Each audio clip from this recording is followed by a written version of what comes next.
If you grew up in the mid-2000s, you knew three absolute facts. Saturdays were for Cartoon Network, the Omnitrix was the coolest piece of sci-fi tech ever conceived, and Ben 10 Protector of Earth on the PlayStation 2 was an absolute banger. Released in 2007, this game was the ultimate power fantasy for a kid.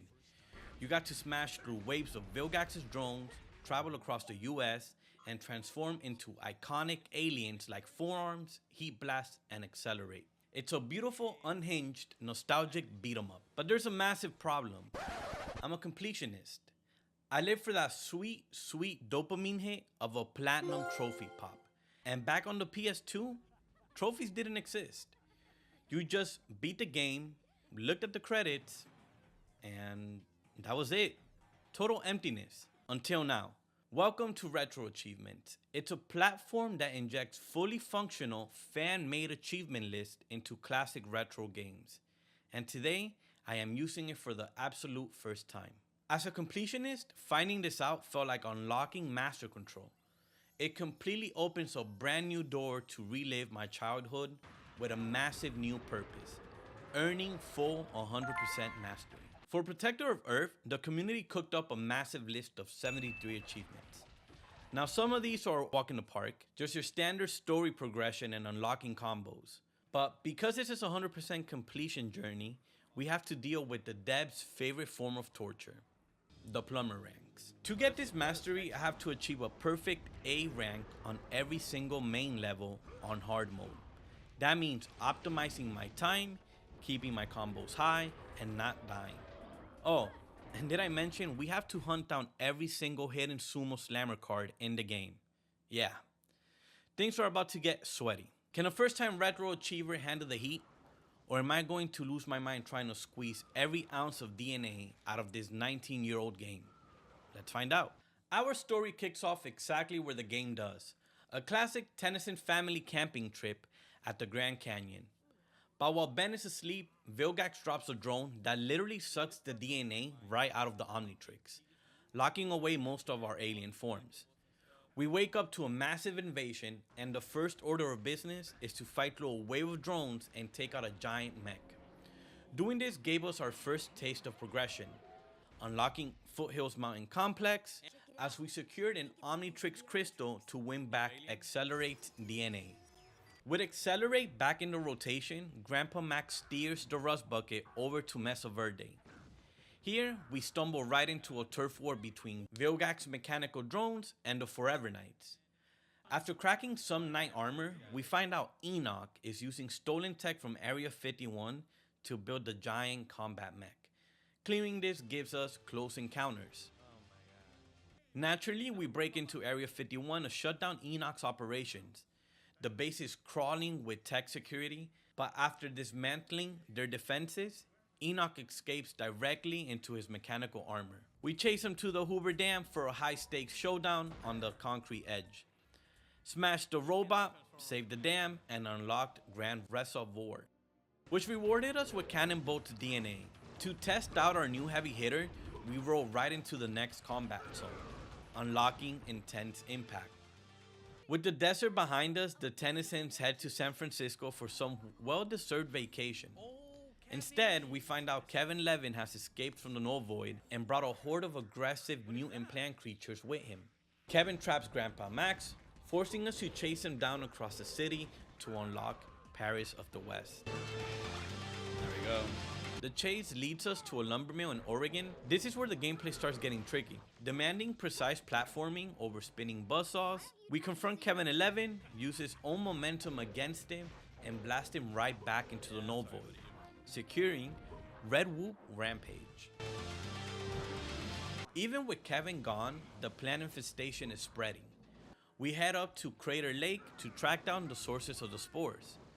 This is where I had to start shifting my focus towards 100% completion metrics. While navigating the treacherous lake platforms, I carefully searched the maps to secure deepest lake drained by finding every single hidden sumo slammer card before completing the main stage to hit Mount Masama.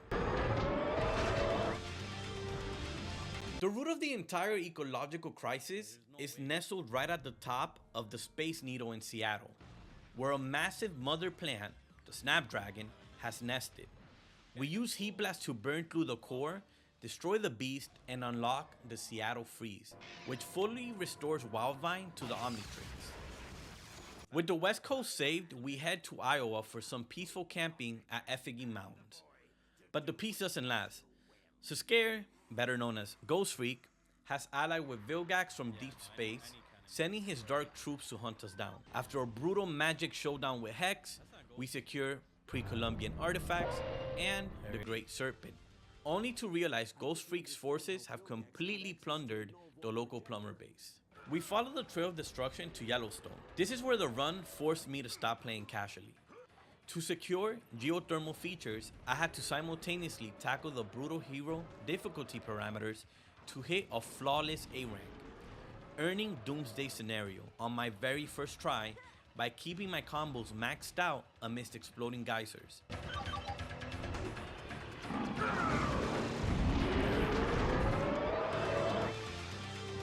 There we go. From there, we lock down the compromised Pipefitter's safe house. Ghostfreak flees to the Midwest, and we track him straight to the Chicago lakefront, pushing through his phantom army to earn Enter Stage Left. The final chase leads us inside the Gold Coast Theater. Ghostfreak tries to use the shadows to disorient us, but after a frantic boss fight, Grandpa Max activates a plumber projector and sucks him back into the Null Void, unlocking after the Gold Rush. But there is no time to celebrate. Dr. Animo immediately capitalizes on the chaos, ambushing the Tennysons at a historic battlefield and kidnapping Gwen. We push through his mutated forces to pick up antique militaria and generic historical reference. I don't know if that's how we were supposed to do it, but we did it. We venture deep into the foggy Louisiana bayou to find Animo's hidden lab, navigate through swamps filled with oversized mutant leeches and alligators to grab Swampland Seeker and pass a good time. Along the way, I finally amassed enough evolutionary energy to max out Cannonbolt's moveset, netting the upgrade badge, Death Dealing Doodlebug. This is the last unlock. Yeah, there we go. Cannonball is now fully maxed out. The trail gets warmer in New Orleans. We sweep the historic streets of Buku Collectibles and push through Animal Street Enforcers to unlock Cares Forgotten.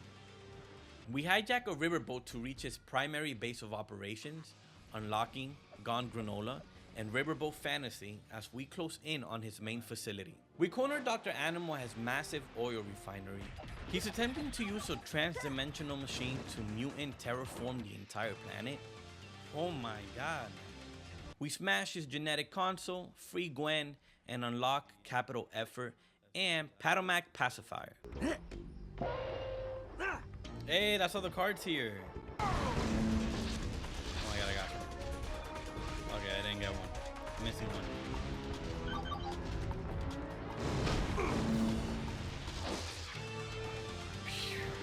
With Animo defeated, Gwen reveals a terrifying truth. Vilgax's flagship is currently in orbit, preparing to pull the entire Earth directly into the Null Void. Hearing this triggers something inside the Omnitrix, finally unlocking Master Control and allowing me to secure Pyrokinetic Professional for Heat Blast upgrades. To get to space, we drive the Rust Bucket straight into Cape Canaveral. While Grandpa Max retrofits a space rocket to our family RV, Ben holds off a massive alien vanguard led by the mercenary 6-6, earning mission control. Okay, that's it. Max fires up the thrusters and the Tennysons blast off into orbit, breaching Vilgax's command ship to lock down Battlecruiser Operational. From the tiny acorn comes a mighty oak.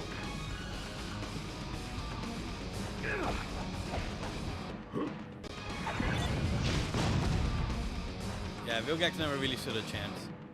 Like ever.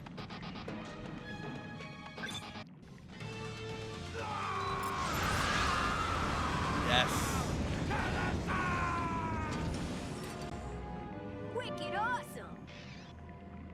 The final battle with Vilgax damages the ship's reactor, tearing open a massive rift that pulls us directly into the pocket dimension itself.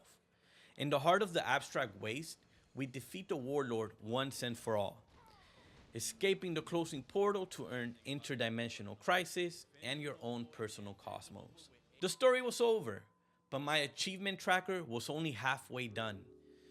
To achieve true 100% mastery, I had to re-enter every single chapter on hero difficulty and pull off flawless, no damage A ranks while completing the hidden combat gauntlets.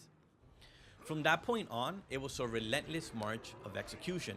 Gorge Explorer and All for One max combos in the canyon.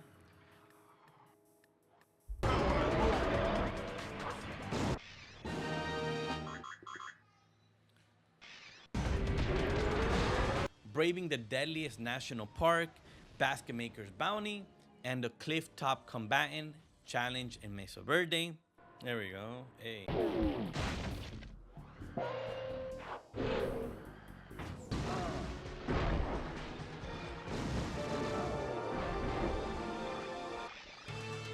There we go.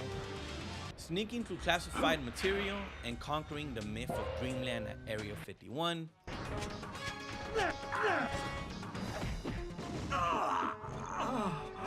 It's not possible. Overcoming the Flicker River Tamper, Beringer Danger, and upgrading to Supreme Velocity.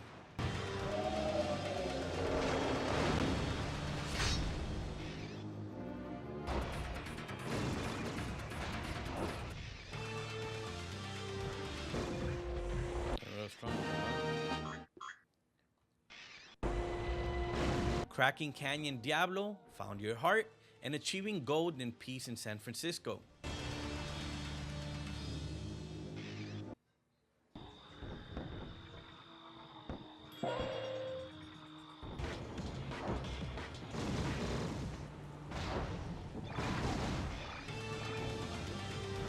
Purchasing Perfectly Natural, hunting down the Sawdust Scavenger, and grinding through going through the mill.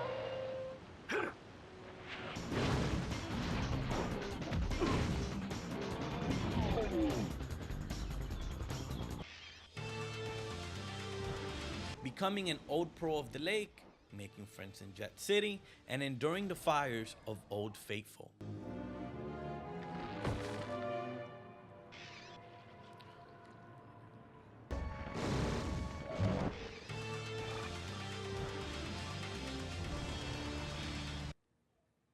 The marathon continued through the remaining states, overcoming Big Bear Mound, clearing the drain, and outfighting George Washington's ghost.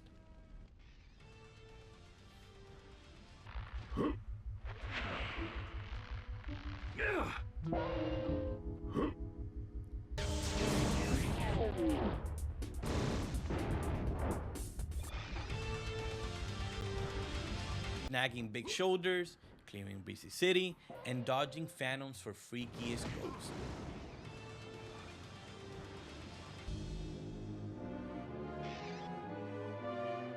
Mastering the Black Hills and conquering 6 grandfathers, refighting through the city that works, becoming a distinguished veteran, and spending hours busy fighting alligators. Solving the Big Tricky, becoming an ecological warrior, and going completely gone overboard on the riverboat.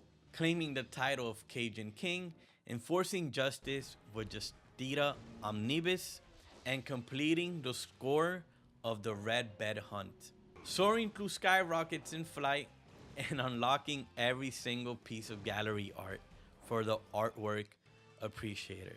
Okay, so we just got the achievement artwork appreciator. Unfortunately, I wasn't recording when the achievement popped on the screen, but pretty much what that's for is for unlocking all concept art in the extra menus. So just to show you guys really quick how that looks, you go over here to the menu, then hit extras, and then you go to concept art, and it's for unlocking all of these concept arts. Pretty much it's 4 pages in total. This is the first page done, the second page done, the third page done, and then lastly the 4th page. And yeah, once we unlocked all of those, we got that achievement. That is a huge mouthful. But again, it was just me replaying everything we already did. That left only the absolute hardest encounters in the game. Surviving the flagship gauntlet for the Chimerian Hammer and executing the flawless alien swapping strategy required for secret challenge number 5 to claim Soft Spot Scrutinizer. And finally, the ultimate reward for completing Cosmic Completion popped onto my screen. All 73 achievements earned, the entire story fully conquered, and my very first Retro Achievements mastery complete. Oh, B? Oh, we still got it though. Okay, there we go. So that's 73 achievements out of 73. We 100%ed Ben 10, Protector of Earth with Retro Achievements. Classic nostalgic game. Lots of fun. Loved it. And that is how I completely mastered Ben 10, Protector of Earth for the first time. Honestly, diving into Retro Achievements has completely changed the way I look at my old game collection. And I am officially hooked. If you enjoyed following along on this journey, hit that like button and subscribe to the channel. It helps out an absolute ton, and it lets me know that you guys want to see more of these 100% grinds. But now that the Omnitrix is fully maxed out, I need a new project. I'm looking at the classic library of massive retro games, and I want you guys to decide what I should conquer next. Should we keep the nostalgic cartoon vibes going, or should we jump into a classic platformer like Jak and Daxter? Drop your suggestions in the comments below, and let me know what your favorite childhood PS2 game was. And I'll see you guys in the next video. Peace. Yeah. I'm like an addict, do I gotta have it. I ain't even playing, got a really bad habit. If it moves, gotta grab it, fuse like a magnet.